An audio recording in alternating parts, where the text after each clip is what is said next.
Okay, so in Chainsaw Man episode 5, we were introduced to the concept of the Gun Devil, and today we're about to solve one of the biggest mysteries surrounding it. During this video, I'll be piecing together clues from the manga to show you how Pochita's arrival in Japan and the Gun Devil's disappearance are both directly connected. On top of that, I'll also take you through the origin of why Makima began working for the Japanese government in the first place, and as long as you stick around till the end, then I can guarantee you'll see how all the evidence fits together. Before we get into it though, for the first half of this video, I wanted to explain some details about the Gun Devil's backstory that the anime left out, which will help us to fully understand the theory in the second half. Alright, so as the name suggests, the Gun Devil is the physical manifestation of humanity's fear of guns, and its origin goes back to the year 1984.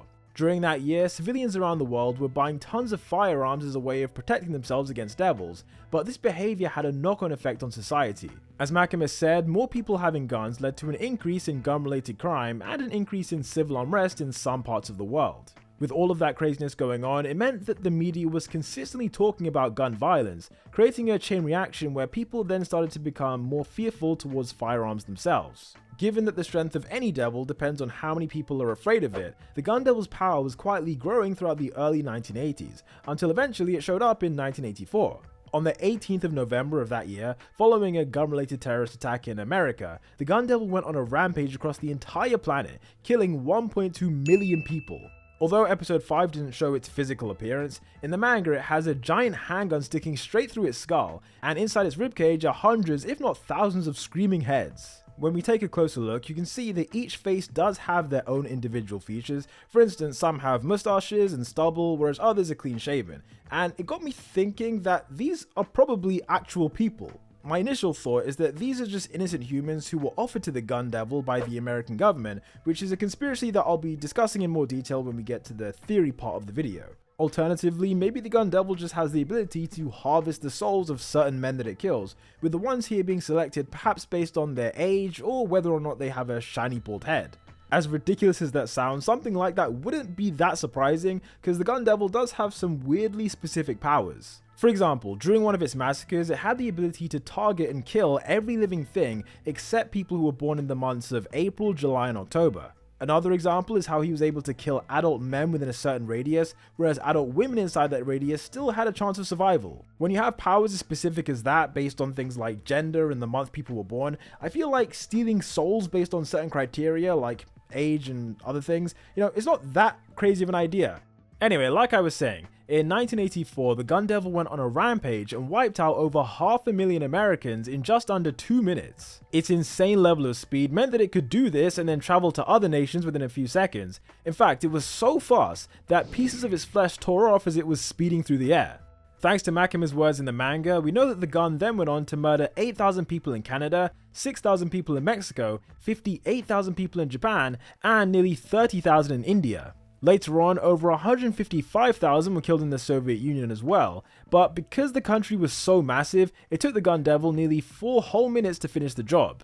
Out of all the nations that got attacked, this was by far the longest time the gun spent in any one place, with the shortest time being the 0.4 seconds it spent in Hawaii. The fact Hawaii is noted down as its own individual country heavily implies that it never became part of the US in this timeline, which I thought was a nice detail that sadly wasn't mentioned in the anime. Another small detail that was harder to work out is the order in which each of these countries got hit by the Gun Devil, because the manga only gives us 2 clues. The most significant clue comes in chapter 73, when it's insinuated that the Soviet Union was the final place to get blitzed, and the other clue comes in chapter 13, when we find out that Japan got hit at exactly 10 AM.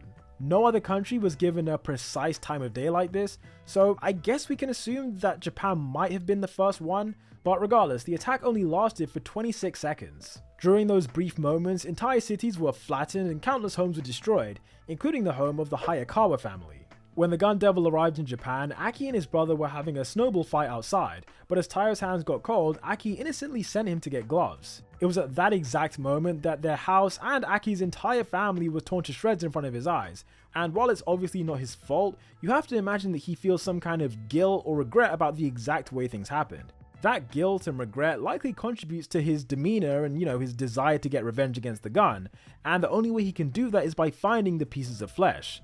These tiny bullets are super important to locating the Gun Devil's main body, which in the anime is currently in an unknown location and hasn't been seen since the day of the attack.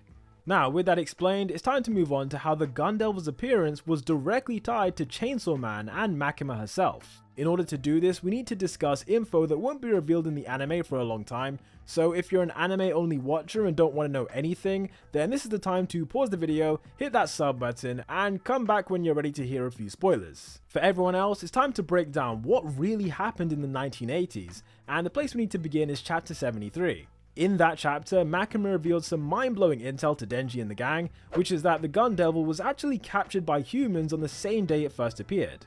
Minutes after entering the Soviet Union, the Soviet army found its unconscious body lying on the ground, because it had already been defeated by an unknown person. The person who took it down was never specified. However, if we piece all the clues together so far, including the fact that Pochita had 2 bullet wounds during this flashback, then the timeline starts to become clear. What I think happened is that on November the 18th, Pochita was in hell when he was confronted by the Control Devil, War Devil, Gun Devil, and a few other devils that show up later in the series. The evidence for this is that in chapter 87, Makima stated that at some point in the past, Pochita had an epic battle against the 4 horsemen of the apocalypse and the weapons devils, which obviously would have included the gun. During this epic fight in hell, we know that Chainsaw Man took a bite out of the War Devil, significantly reducing her strength, and he also ate a few of the weapons devils, which erased some of their names from existence. Following that, he and the Gun Devil must have severely wounded each other, which is when the fight began to go in a completely different direction. With Pochita being too injured to continue, he decided to escape through one of the doors in hell, explaining why Makima said that he vanished during the height of the battle. By the way, the manga made it clear that many of these doors are connected to locations on Earth, proven in chapter 84 when he uses one of them to travel to Tokyo. Back in 1984 though, an injured Pochita went through a door that took him to another part of Japan where he meets Denji for the first time.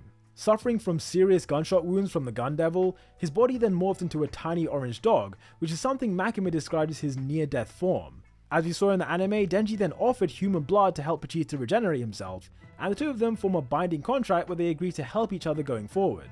At the exact same time down in hell, after Chainsaw Man vanished, it was confirmed that the other devils did try to find him. My assumption is that they each must have split up and gone through different doors, with the Bomb Devil arriving in the Soviet Union, the Arrow Devil arriving in China, the Control Devil arriving in Tokyo for the first time, and the Gun Devil arriving somewhere in Japan at 10 AM. The wounded Gun Devil then blitzed through the country looking for Pochita, and within a few minutes he goes through America, Canada, India, and all the other nations we mentioned earlier, before finally collapsing in the Soviet Union from his injuries. This is why the mystery person who defeated the Gun Devil was nowhere to be seen, because Pochita had already done the damage back when they were in hell. Anyhow, after the gun fell unconscious, the Soviets took what was left of its body for themselves, while over in Japan, Makima began her long search to find Chainsaw Man. In order to do this properly, she needed certain resources, which is why she made a contract with the Japanese Prime Minister. In exchange for offering her services to the public safety devil hunters, the Prime Minister gave her a deal in which any attacks made on her would be transferred to random Japanese civilians. This essentially made her invincible, and thanks to the resources in public safety, she was able to track down all of Chainsaw Man's allies over the years. For example, she tracked down the Angel Devil to a remote village, and sometime after that she captured Beam, Power, Princey, and several other allies who used to be followers of Chainsaw Man. However, despite all her searching, she was never able to find Pochita himself, and that's because he remained in his near-death form, making himself unrecognizable. It was only once she met Denji in 1997 that Makima finally found what she was looking for, and she then slowly began planting seeds that would enable her to take control of Chainsaw Man for herself. For the purpose of this video, it's not really necessary for me to spoil how she tries to do this, but just know that taking control of Pochita was likely her goal all the way back when she first confronted him in hell. Switching over to the Soviet Union, as we established, they were the ones who found what was left of the Gun Devil's main body. This means that in the 1980s, the Soviets would have possessed 63% of the Gun Devil, while the remaining 37% were scattered around the world as tiny bullets. Most of those bullets were then consumed by lower ranking devils to make themselves more powerful, but what's really interesting here is how America reacted to all of this. Somehow, between 1984 and 1997, the Soviet share of the Gun Devil's body decreased down to just 28%, while the US somehow gained 20% of the body for itself, and a few other countries also got some smaller percentages. Now, for all we know, some of those countries could have paid large amounts of money for it, but when it comes to America, there's a scene in episode 2 that makes me think they might have just straight up stolen it. In this scene, Makima's higher-ups talk about how the American matter has made the Soviet warhawks angry, and the definition of a warhawk is someone who favors war or the escalation of conflict. Naturally, those types of people would be triggered if a devil belonging to the Soviets was taken by US intelligence, and I actually think this is all meant to parallel the beginning of the Cold War. In our own reality, when the Americans developed nuclear weapons first, Soviet intelligence then used spies to steal military secrets from the US. This helped the Soviets to develop their own nuke and level the playing field between the two countries, and I think a similar thing is happening here. As Makima once said, nuclear weapons don't exist anymore in this timeline, and so the gun devil is the closest thing that these countries have to its destructive power.